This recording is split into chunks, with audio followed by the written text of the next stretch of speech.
மணப்பாறை அருகே தக்காளி ஏற்றிச் சென்ற சரக்கு வேன் கவிழ்ந்ததில் சாலையில் சிதறிய தக்காளியை மக்கள் எடுத்துச் சென்றனர்.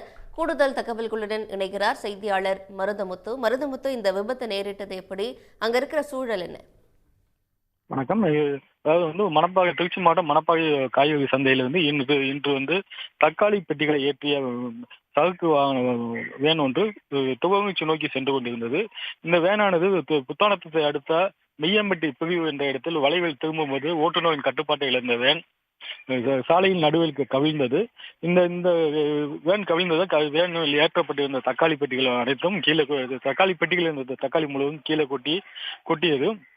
இருந்தாலும் தக்காளி மீண்டும் ஏற்ற முடியாத நிலையில் வேனை அப்போதைய மக்கள் மீட்டனர்.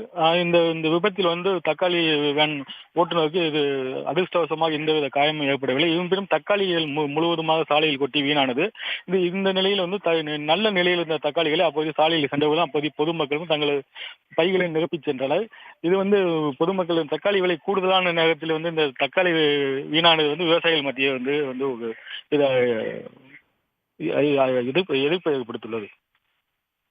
தகவல்களை வழங்கியமைக்கு நன்றி மருதமுத்து.